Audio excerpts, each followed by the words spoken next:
오늘 귀한 주일을 맞아 하나님의 전에 나오신 우리 모든 성도님들을 주님의 이름으로 사랑하고 축복합니다.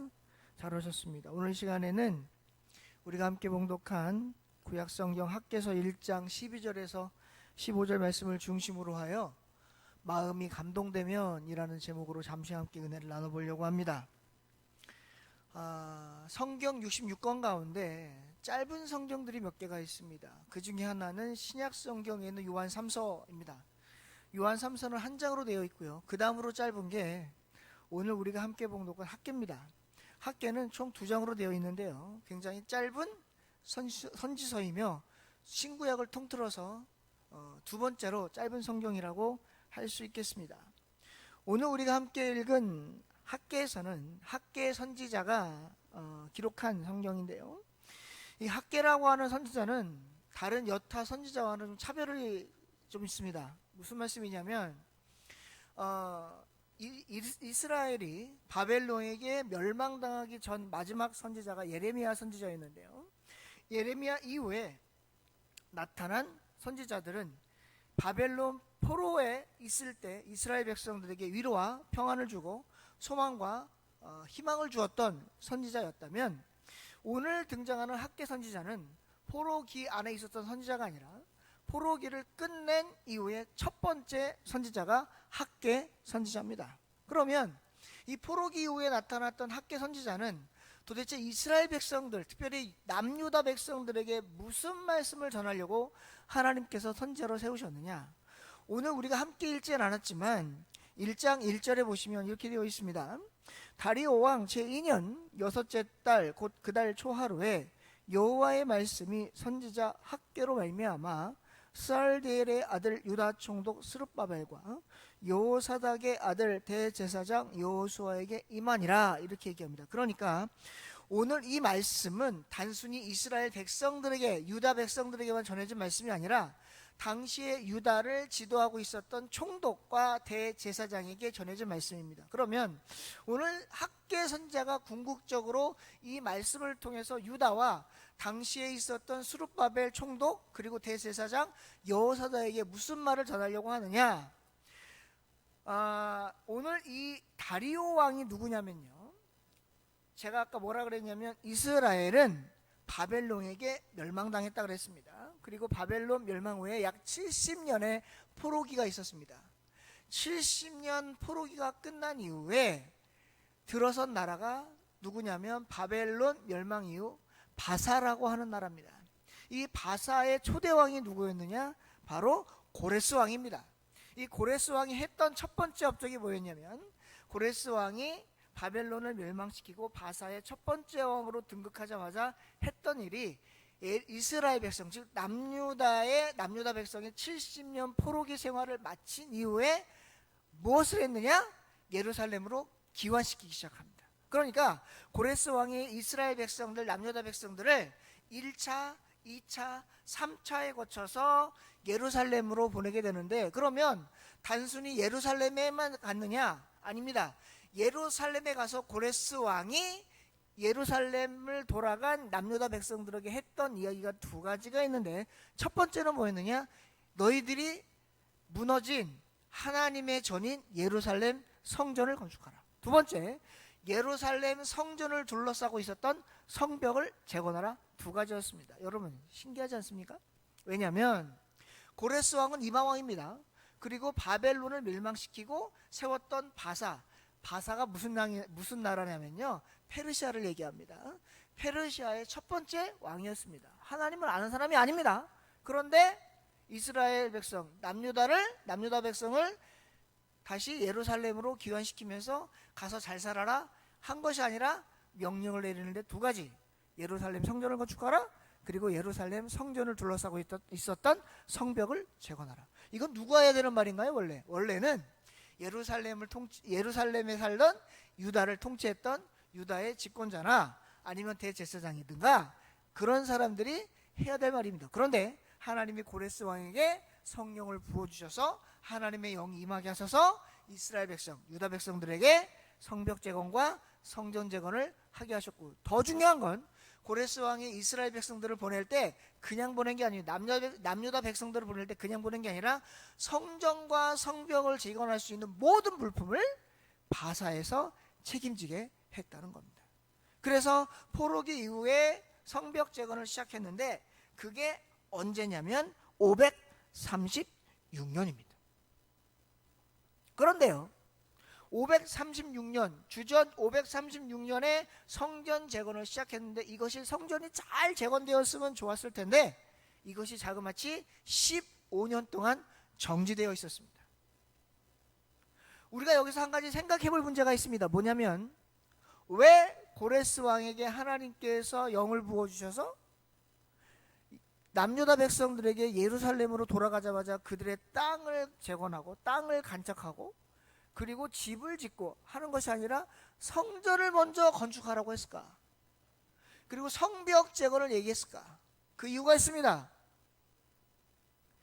예루살렘 성전과 성벽은 단순히 무너진 성전과 성벽을 재건하는 것이 아니라 70년 바벨론 포로로 망가져 있었던 이스라엘 백성들, 즉 유다 백성들의 신앙을 다시 한번 고취시키는데 첫 번째 작업이었기 때문에 그렇습니다. 우리를 한번 돌아보겠습니다. 우리가 지금 신앙생활을 하고 있고 하나님 앞에 나와 예배를 드리고 있지만 우리가 살면서 많은 경험을 하고 많이 봐왔듯이 신앙생활을 잘 하다가도 한순간에 무너지는 일이 비일비재합니다. 여러분 그거 아십니까? 신앙생활을 통해서 나의 신앙의 마음을, 더 쉽게 얘기하면 신앙심이라고 할게요. 그냥 쉬운 말로 나의 신앙심을 성장시키고 성숙하며 쌓아 올리기는 힘들어도 무너뜨리기는 굉장히 쉽습니다. 그래서 우리나라 속담에도 그런 말 있잖아요. 공든 탑이 무너진다고 하잖아요.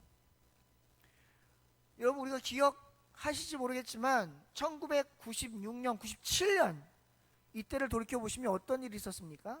저는 두 가지 큰 충격적인 일이 있었는데요. 하나는 95년인 것 같습니다. 95년, 96년인 것 같습니다. 하나는 성수대교가 무너진 일, 또 하나는 삼풍백화점이 무너진 일입니다. 성수대교가 그렇게 무너질 거라고는 그 누구도 상상하지 않았습니다. 삼풍백화점이 그렇게 무너질 거라고는 그 누구도 상상하지 않았습니다. 성수대교가 무너지는 아침에도 시내버스를 타고 학교를 가던 무학여고 여고생들이 그 버스에 타고 있었고, 삼풍백화점이 무너지던 그때에도 백화점에서 쇼핑을 하던 수천의 사람들이 그 안에 있었습니다. 만약에 그 사람들이 성수대교가 무너질 걸 알고 삼풍백화점이 무너질 걸 알았다면 거기에 있지 않았겠죠. 근데 그 자리에 있었던 이유는 뭡니까? 무너질 줄을 몰랐기 때문입니다. 그런데 어떻게 됐습니까? 하루아침에 무너졌습니다. 하루아침에 붕괴됐습니다. 그래서 수많은 사람들이 아까운 목숨을 잃었습니다. 여러분 우리의 신앙도 마찬가지입니다. 우리는 늘 얘기합니다. 내 신앙 좋아. 내 신앙 괜찮아. 이 정도면 훌륭한 거야. 아니요, 그렇지 않습니다. 우리의 신앙은 언제 어떻게 무너질지 모릅니다. 여러분 주위를 한번 둘러보십시오. 평소에는 보이다가 안 보이시는 분들이 굉장히 많을 겁니다. 왜일까요? 그들이 신앙심이 없어서요? 없진 않을 겁니다. 그런데 왜 안 나옵니까? 두 가지입니다. 하나는 하기 좋은 말로 시험 들었어. 하나는 나도 모르게 내 신앙이 점점 옅어져서. 중요한 건 내가 시험이 들었던, 내가 신앙심이 옅어졌던 문제는 내 신앙이 점점 떨어지고 있다는 걸 자각하지 못하기 때문입니다. 여러분 교회 나오기는 힘들어도요, 교회 안 나오기는 쉽습니다. 여러분 기도하기는 힘들어도요, 기도 안 하기는 쉬워요. 여러분 예배 드리기는 어려워도요, 예배 안 드리기는 굉장히 쉽습니다. 제 말이 맞는 것 같습니까? 틀리는 것 같습니까? 이스라엘 백성들이 예루살렘 성전을 건축하기는 힘들어도 예루살렘 성전을 건축을 포기하기는 굉장히 쉬웠을 겁니다. 이유는 많았을 겁니다. 왜냐하면 당시에 예루살렘 성전을 방해했던 수많은 외부 세력들이 있었습니다. 그러니까 이렇게 얘기하는 거죠. 아니 나는 건축하고 싶은데, 우리는 건축하고 싶은데 너무 방해가 많아요. 그래서 우리가 오늘 읽지 않았지만 느헤미야나 에스라서를, 특별히 느헤미야서를 읽어보시면 성전을 재건하는데 하도 방해 요소들이 많으니까 어떡합니까? 옆에다가 칼을 차고 있습니다. 일꾼들이. 왜? 적이 오면 이 성전을 재건하다가도, 일을 하다가도 칼 빼고 나가서 전쟁해야 되거든요. 그냥 칼을 차고 있는 거예요. 밤낮으로 보초를 씁니다. 왜? 성전을 재건해 놓으면 무너뜨리고 또 세워놓으면 또 무너뜨리니까 지킬 수밖에 없잖아요. 그러니 얼마나 힘들었겠어요. 그러니까 사람 마음이 어떻습니까? 사람 마음이 교활하고 간악하여 포기하기가 쉬운 겁니다. 야, 우리 그만하자 이제. 야, 안 되겠다, 안 되겠어. 우리가 마음이 없는 게 아니라 우리가 열심히 노력 안 하는 게 아니고 하려고 그래도 안 되잖아. 그만해. 하나님도 아마 이해하실 거야. 그리고 몇 년을 묵혀놨어요? 15년을 묵혀놨어요. 그러자 오늘 학계의 헌제를 통해서 하나님이 남유다와 그리고 스룹바벨 총독과 대제사장 여호사닥에게 경고의 말씀을 하시는데 2절에 뭐라고 하는지 들어보시겠습니까? 만군의 여호와가 이같이 말하여 이르노라. 이 백성이 말하기를 여호와의 전을 건축할 시기가 이르지 아니하였다느니라. 백성들이 그런다는 거예요. 아직 시기가 안 됐어. 지으려고 했더니 시기가 안 좋아. 좀 잠잠해지고 상황 좋아지면 우리 그때 합시다. 그때가 언젠데요? 그때가 언제냐고요? 지금은 시기가 안 좋아. 내가 좀 몸이 안 좋아. 내가 좀 상황이 어려워. 내가 좀 편해지고 나아지면 내가 그때 교회 갈게. 그때가 언젠데요? 그때가 언제냐고? 구역 예배 좀 이따 드리자. 내가 상황이 안 좋아. 그때가 언젠데요? 기도 생활 나 조금만 이따 할게. 지금 상황이 안 좋아. 그때가 언젠데요? 이스라엘 백성들이 그랬다는 거예요. 이스라엘 백성들이 상황이 안 좋아. 좀 이따 하자. 그게 몇 년이 지났어요? 15년이 지났어요. 하나님이 얼마를 지켜보신 거예요? 15년을 지켜보신 거예요. 근데 하나님 보시기 어때요? 야, 이것들 해도 너무하네. 선지자를 보내시는 거예요. 여러분, 선지자를 보낼 때는요 2가지 이유가 있어요. 하나는 신앙이 개판을 칠 때, 쉬운 말로 얘기하면 그럼 선지자 보내는 거예요. 2번째는 성도들이 고난당할 때 위로하려고 선지자 보내는 거예요. 근데 오늘 선지자를 보내신 이유는 위로하려고 보내신 게 아니라 경고하려고 보내신 거예요. 이스라엘 백성들에게. 그러면서 4절에 뭐라 그래요? 이 성전이 황폐하였거늘 너희가 이때에 판벽한 집에 거주하는 것이 옳으냐? 지금 무슨 말이냐? 야, 내 집은 저 따위로 해놓고, 죄송합니다 이렇게 얘기해서, 내 집은 저렇게 만들어 놓고 니들 집은 잘 져놓고 거기서 사니까 좋냐? 이렇게 물어보는 거야 하나님이. 그게 맞는 거야? 야, 내 집, 하나님의 집, 오이코스 이건 개판으로 만들어 놓고 너네 집만 잘 청소하고 너네 집만 잘 먹고 잘 살면 되냐? 하나님이 물으시는 거예요. 누구한테? 이스라엘 백성들에게. 그러면서 뭐라 그래요? 5절, 너희는 너희의 행위를 살필지니라. 여러분, 이 말이 굉장히 무서운 말이에요. 너희는 너희의 행위를 살필지니라. 자녀가 잘못을 하면 부모가 경고를 합니다. 하지 마. 그러지 마. 그거 하면 안 돼. 그런데 말을 안 들으면 이렇게 얘기하죠. 한번 계속 그렇게 해봐. 한번 두고 볼 거야 아빠가. 이 누가 한 말이냐면 저희 어머니가 저한테 하신 말씀이에요. 어릴 때 하도 말을 안 들으니까 너 계속 그렇게 해봐. 엄마가 지켜볼 거야 너. 여러분, 이 말이요 그냥 지켜본다는 게 아니라 한 번만 더 그러면 넌 죽어 이제, 이 말이거든요. 여호와가 백성들에게 뭐라고 하냐면 너희는 너희의 행위를 살피라는 거예요. 그 말은 무슨 말이에요? 너네 잘하고 있는 봐봐. 너네 잘하고 있어? 너네 잘하고 있는 거 맞아? 잘하고 있다고 자부할 수 있어? 얘기하는 거예요. 그러면서 6절에 하나님이 이렇게 말씀하십니다. 너희가 아무리 많이 뿌려도 배부르지 못해. 너희가 아무리 많이 껴입어도 따뜻하지 못해. 너희가 아무리 돈을 많이 벌어도 다 구멍으로 빠져서 돈 없어질 거야. 여러분, 이 세 가지를 합하면 뭐예요? 세 가지를 합하면, 오늘날로 얘기하면, 예전에 이런 말 자주 했는데 그지 중에 상그지. 생각을 해보세요. 춥고 배고프고 돈 없으면 그지 중에 상그지 아니에요? 지금 하나님 뭐라 그러는 거예요? 너네 계속 그렇게 해. 내가 확 그지를 만들어 버릴 테니까. 여러분, 무서운 말이죠. 근데 진짜로 하나님이 이렇게 하시겠다는 거예요? 정말 하나님이 그렇게 하고 싶다는 거예요? 그렇게 하겠다는 거예요? 그렇게 하려고 작정했다는 거예요? 아니에요. 여러분, 선지자를 보냈다는 건 결과야, 결정 났어, 너희들이 돌이켜도 이제 방법이 없어를 얘기하는 게 아니라, 선지자를 보내서 경고한다? 여러분, 경고의 의미가 뭐예요? 조심하라는 거예요. 조심하라는 거예요. 여러분, 이렇게 공사장 지나다니시다 보면 두 가지 글자로 표시해 놓은 게 있죠. 하나는 우리나라 말로 위험, 또 하나는 영어로 단거.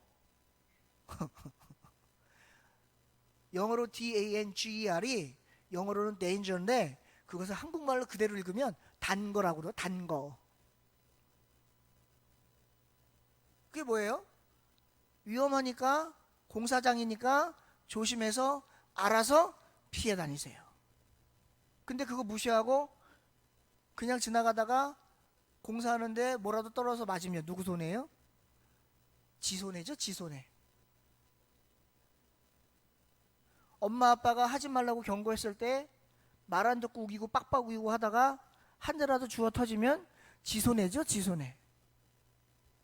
오늘 하나님이 경고하시는 거예요. 누구에게? 남유다 백성들에게. 뭘 안 한 걸? 하나님의 성전을 15년이나 묵혀둔 걸. 그럼 결론적으로 하나님께서 이스라엘 백성들에게 하고 싶었던 말씀 뭐예요? 내가 너희들에게 징계를 할 거야, 너희들에게 벌을 줄 거야, 너희들을 가만두지 않을 거야가 아니라 돌아와서 다시 너희들의 믿음을 고치시키도록 해라. 여러분, 성경 건축을 하라는 건 단순히 하나님이야 내가 거할 집 만들어라 그게 아니라요, 성전을 건축했다라고 하는 거 아까 제가 처음에도 말씀드렸지만 남유다 백성들의 바벨론 70년 동안 무너져 있던 믿음을 다시 세우는 역할을 하는 거예요. 여러분 생각을 해보세요. 우리 교회를 예를 들어 볼게요. 우리 교회가 그런 일이 있으면 절대 안 되겠지만 천재지변으로 우리 교회 본당이 무너졌어요. 그러면 여러분들 마음이 어때요? 좋아요? 나빠요? 슬퍼요? 아파요? 그쵸? 마음이 아파요. 안타까워요. 눈물이 나요. 어째요? 우리 교회 이렇게 됐을까? 그러면 그 교회 그냥 내버려, 교회 무너졌으니까 아예 할 수 없다, 그냥 냅두자, 그렇게 하실 거예요? 아니면 힘을 합쳐서 다시 교회를, 성전을 세우려고 노력하실까요? 노력하시겠죠. 그럼 성전을 다시 세워가면서 여러분들 믿음이 어떻게 해요? 성경 말씀해 보니까 다시 쌓아진다는 거예요. 성전이 재건되면 다시 예배드리겠지. 성전을 다시 만들면 이곳에서 성도들이 모여서 다시 하나님을 찬양하겠지. 기도할 수 있겠지. 즉 성전을 건축한다, 이 말은 무너져 내린 우리 개인의 믿음이 다시 한번 올라갈 수 있는, 고취할 수 있는, 세워갈 수 있는, 쌓아갈 수 있는 뭐가 생긴다는 거예요? 힘이 생긴다는 거예요. 그런데 이게 억지로 됩니까? 억지로 안 돼요. 그래서 오늘 말씀에 보니 뭐라고 했냐면 12절에 학개 선지자가 스알델의 아들 스룹바벨과 여호사닥의 아들 대제사장 여호수아와 남은 모든 백성이 그들의 하나님 여호와의 목소리와 선지자 학개 말을 들었다는 거예요. 그러니까 선지자 학개가 한 말을 여호사닥, 스룹바벨 그리고 모든 백성이 들었다는 거예요. 그 다음에 어떻게 했느냐? 백성이 다 여호와를 어떻게 했대요? 경외하였다. 여러분, 경외했다라는 건 하나님을 찬양했다는 얘기예요. 즉 남유다 백성들이 그동안 15년 동안은 믿음 생활 제대로 안 했고 성전 건축 게을리했고, 아니 솔직히 게을리한 게 아니라 아예 손을 놔서 포기해버렸고, 그리고 자기들이 할 본분 직분을 감당하지 않았지만 선지자 학개의 말을 듣고 다시 한번 깨닫고, 아, 이러면 안 되겠구나, 다시 일어나야 되겠구나, 다시 해야 되겠구나, 하나님을 위하여 예루살렘 성전을 건축해야 되겠구나 마음 먹고 하나님을 경외하여 어떻게 했다는 거. 13절에 선지자 말을 듣고 함께 하자 그랬더니 14절 말씀 뭐라 그래요? 백성의 마음이 어떻게 됐다? 감동되었다. 여러분 잘 보세요. 14절 말씀에 뭐라고 되어 있냐면, 여호와께서 스알데엘의 아들 유다 총독 스룹바벨의 마음과 여호사닥의 아들 대제사장 여호수아의 마음과 남은 모든 백성의 마음을 감동시키셨다. 여러분 우리가 흔히 이런 말 하죠. 아, 나 마음에 감동이 돼서, 이런 말 자주 하시잖아요. 나 마음에 감동이 돼서 하나님한테 이렇게 하고 싶어요. 여러분 죄송하지만 내가 마음이 감동된 게 아니라 오늘 성경에 보니까 하나님이 마음을 감동시켜 주신 거예요. 저는 오늘 우리 성도님들이 말씀을 듣고 하나님의 마음을 감동하게 하시기를 주님의 이름으로 축원드립니다. 여러분 중요한 게 뭔지 아세요? 15년 동안 묵혀놨던 예루살렘 성전에 이르려 이스라엘 백성들이 선지자 학개의 말을 듣고 하나님을 경외하여 하나님의 마음을 감동시키니까, 죄송합니다. 제가 흥분한 거 아니에요. 하필이면 이 잔이 여기 있던 것 뿐이지. 예, 제가 흥분해서 그런 거 절대 아닙니다. 저 설교할 때 흥분하지 않습니다. 예, 오해하지 마십시오. 목사님 화나셨나? 화 안 났습니다. 저. 예. 오해하지 마십시오. 하필이면 거기 서서, 하필이면 여기 서서 그런 거예요. 이거를 뭐라 그래요? 까마귀 날자 배 떨어진다고. 네. 하나님의 마음을 감동시키니까 이스라엘 백성들이 15년 동안 묵혀놨던 성전 건축을 하더라 그 말이에요. 왜 하게 됐을까요? 억지로, 아우 하랜다, 아우 짜증나, 피곤해 죽겠는데, 아 하기 싫어 죽겠는데, 안 하면 가면 안 된다는 할 수 없이 한다. 그게 아니라, 그래 우리가 그동안 게을렀구나, 그래 우리가 그동안 직분 감당 안 했구나, 그래 우리가 그동안 믿음으로 하나님, 입으로만 하나님을 찬양했지 진짜 삶 속에서 하나님을 찬양하지 않았구나. 우리가 이러면 안 되겠다. 다시 우리가 마음을 고치해서 힘을 합해서 하나님의 전을 건축하자. 그래서 건축했다는 거예요. 여러분 중요한 건 뭐예요? 세 가지. 첫째, 하나님의 일을 하기 위해선 내가 하나님의 백성이 되어야 돼. 둘째, 하나님의 일을 하기 위해선 하나님의 말씀을 들을 수 있는 귀가 있어야 돼. 셋째, 하나님의 일을 하기 위해선 하나님의 말씀을 듣고 한 귀로 흘리는 게 아니라 그것이 내 마음을 감동시킬 수 있어야 되는 거예요. 여러분 내가 마음이 감동되려면 어떠한 마음의 영적 장치가 있어야 돼요? 성령님이 도와주셔야 돼요. 성령님은 누구한테 있어요? 누구한테 와요? 믿음 있는 사람한테 와요. 믿음 있는 사람한테. 여러분들, 저와 여러분들은 믿음이 있습니까 없습니까? 있다가 하기도 껄쩍지근하고 없다고 하기도 껄쩍지근해요? 여기 믿음 없는 사람 누가 있어요? 다 믿음이 있지. 믿음이 있으니까 말씀 들으시면서 아멘도 하고 깨닫기도 하시고 고개도 끄덕끄덕 하시고 찔림도 받으시는 거 아니에요? 맞아요? 틀려요? 믿음 있는 거예요. 말씀 듣고 계시죠? 이제 한 가지만 남았어요. 하나님의 마음을, 저와 여러분들의 마음을 뭐 하기만 하면? 감동시키시기만 하면. 다시 우리 혈립교회는, 여러분들의 가정과 여러분은, 개인은 다시 한번 믿음으로 일어날 수 있을 줄로 믿습니다. 여러분 중요한 건 뭐예요? 여러분 마음이 감동시켰다, 하나님 마음을 감동시켰다, 이 말을 오늘날로 바꾸면 뭐냐면요, 쉬운 말로 하면 은혜 받았다는 거예요. 은혜 받았다는 거예요. 은혜 받았다는 건 그냥 그렇구나, 야 말씀 기가 막히네, 그렇지 거기서 멈추는 게 아니라, 그래 내가 이제 해야지, 그래 내가 말씀을 순종해야지, 그리고 하는 것, 이거를 감동시키셨다, 하나님이 감동 주셨다, 그리고 내가 은혜 받았다라고 말할 수 있다는 것을 기억하셨으면 좋겠습니다. 여러분 우리가 하나님 말씀을 매주 듣잖아요. 어떤 분들은 보니까 유튜브를 통해서 말씀 많이 들으시더라고요. 좋아요, 많이 들으세요. 근데 많이 듣는 게 중요한 게 아니에요. 여러분 많이 들으면 뭐 하세요? 아, 이분 말씀 잘 전하시네. 아, 이분 말씀이 좀 거시기 한데? 아, 이분하고 비교하니까 우리 교회 목사님은 에이, 말씀 아무것도 아니네. 그거 비교하시는 거 아니에요 혹시?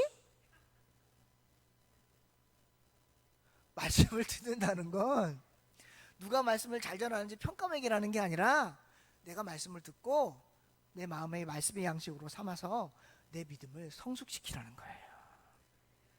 그래서 내가 하나님 말씀에 순종하여 믿음의 삶을 살기를 하나님이 바라시니까 우리에게 말씀을 주시는 거지, 말씀을 듣고 그냥 지식적으로 쌓아라, 말씀을 누가 잘 전하는지 점수 매겨서 평가해봐라, 그건 하나님 하고 계세요. 우리가 안 해도 돼. 안 해도 돼. 오늘 남유다 백성들이 포로 생활 70년 동안 있었던 믿음을 고취시키기 위하여 에스라와 느헤미야와 또 스룹바벨을 통해 성전 건축을 이루어 가다가 많은 방해적 요소와 어려움 때문에 15년 동안 묵혀놨던 성전 건축을 하나님이 지켜보시는 가운데 도저히 안 되겠다 싶어서 학계 선지자를 투입시켜가지고 다시 한번 그들에게 깨달음을 주시고, 그리고 성전 건축할 수 있는 원동력을 주신 것처럼 우리 현립교회도 그동안 코로나 때문에 많이 침체됐었잖아요. 그러나 이제는 더 이상 코로나 얘기하지 맙시다. 이제 코로나도 아니래요. 엊그저께 제가 칼빈 부흥사의 실행연에 갔다 왔더니 거기 이제 다 부흥사들이시니까 집회를 많이 다니시잖아요. 그 중에 한 분은 필리핀 갔다 오시고 한 분 미국 갔다 오셨는데, 필리핀 가는데 목사님 사모님이 코로나 걸리셨다는 거예요. 근데 코로나 검사도 안 하더래요. 그러면서 뭐라 그러냐면 호텔방을 잡았는데 코로나 걸렸다 그랬더니 그냥 두 분이 알아서 조심해서 쓰세요. 그러고 들고 보내더래. 필리핀에서. 미국 갔더니요, 아, 나 좀 감기 기운이고 코로나 있다 그래. 아, 그거 우리 괜찮아요. 아무렇지도 않아요. 그냥 가세요. 그리고 그냥 통과시키대. 뭐 격리도 없고요. 뭐 식당 가도 뭐 마스크도 안 쓰고요. 코로나 걸렸다고 하니까 그거 그냥 약 드시고 조심해서 그냥 혼자서 잘 치유하세요. 그러고 말대라는 거예요. 이제 코로나 아니래요. 그냥 감기래요. 감기. 사실 제가 마스크를 쓰고 다녀요. 저희 원로 목사님이 야, 너 한 2% 부족한 거 아니냐? 왜 마스크 쓰고 다니냐 그래요. 근데 저는 마스크를 쓰는 이유가 있어요. 특별히 청평해서 적들에게 내 얼굴을 들키면 안 돼요.